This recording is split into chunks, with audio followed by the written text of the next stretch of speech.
अब देखो झूठ नहीं बोलूंगा कि फाइटर पे इनिशियली मुझको थोड़ा डाउट था कि यार जो एरियल शॉट्स हैं वो दिखाना ऑन स्क्रीन, वो भी इंडियन मूवी के लिए, मुझे उतना लगा था कि शायद उतना अच्छे से ये लोग नहीं प्रेजेंट कर पाए, क्योंकि उस लेवल का वीएफएक्स यहाँ पॉसिबल ही नहीं है।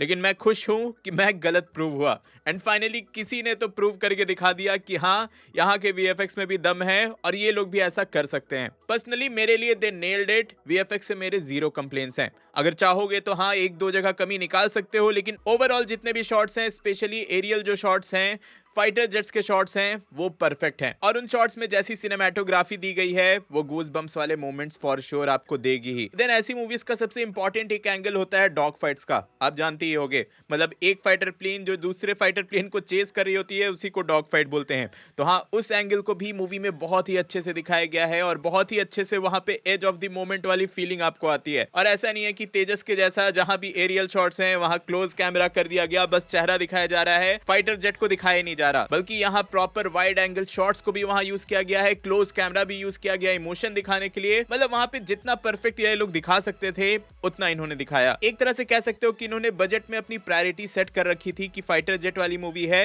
तो इनको कहां प्रायोरिटी रखनी है।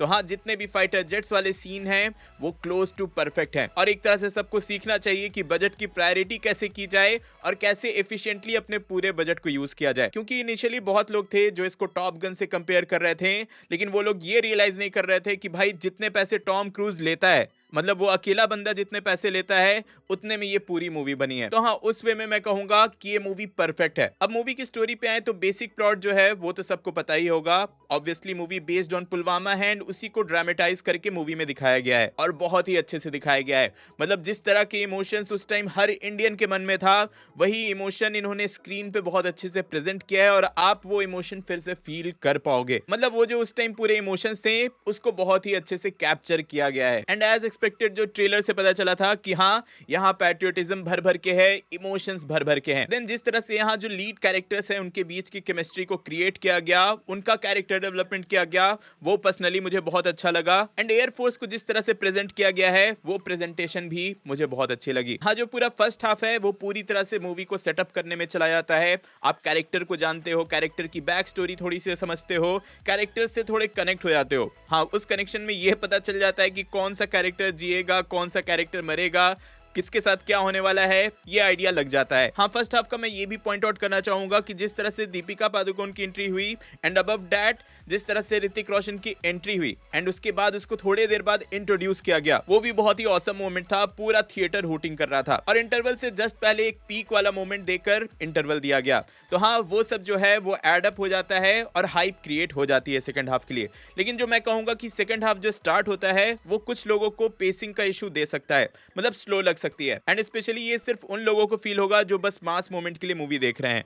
पर्सनली मुझे अच्छा लगा कि सेकंड हाफ की स्टार्टिंग से ही इन्होंने ऋतिक के कैरेक्टर पे फोकस किया और उसका कैरेक्टर डेवलपमेंट किया। बट अगर कोई सिर्फ मास मोमेंट के लिए यहाँ पर जाएगा तो उसको सेकंड हाफ का स्टार्टिंग वाला पार्ट थोड़ा स्लो लग सकता है। लेकिन हाँ, जब सेकंड हाफ में एक्शन एंड ड्रामा स्टार्ट हो जाता है, भाई वो पीक पकड़ लेता है, उसके बाद मजा आना रुकता ही नहीं है। आप हर मोमेंट को एंजॉय करते हो, वो एज ऑफ द मोमेंट वाली फीलिंग होती है ना, वो मोमेंट बहुत बार आपको मिलते हैं, मजा पूरा आता है। तो हाँ, मेरे हिसाब से ये जो मूवी है ये पूरी तरह से पैसा वसूल है। इसमें आपको परफेक्ट डायरेक्शन से लेकर परफेक्ट परफॉर्मेंस मिलता है। लेकिन हाँ, अगर कोई बोलेगा ही कि इसमें नेगेटिव क्या लगा, तो हाँ, कुछ पॉइंट्स थे जो कि मुझे पर्सनली अच्छे नहीं लगे। मैं उसको मेंशन कर देता हूं। सबसे पहले तो जो इस मूवी में लव एंगल दिया गया है ऋतिक एंड दीपिका के कैरेक्टर के बीच, वो मुझे कुछ खास नहीं लगा। मतलब ऐसा लगा कि प्रोड्यूसर्स का डिमांड था कि हाँ, लव एंगल डालो, वो जरूरी है, तो जबरदस्ती इन्होंने डाल दिया। लेकिन प्लॉट वाइज उसकी कोई भी नेसेसिटी नहीं थी। इवन जो दीपिका पादुकोण की बैक स्टोरी थी, उसकी जो स्टोरी दिखाई गई है, उसका एंगल दिखाया गया है, वो वुमेन एम्पावरमेंट के एंगल से अच्छा लगता है, लेकिन प्लॉट में उसकी कोई नेसेसिटी नहीं थी।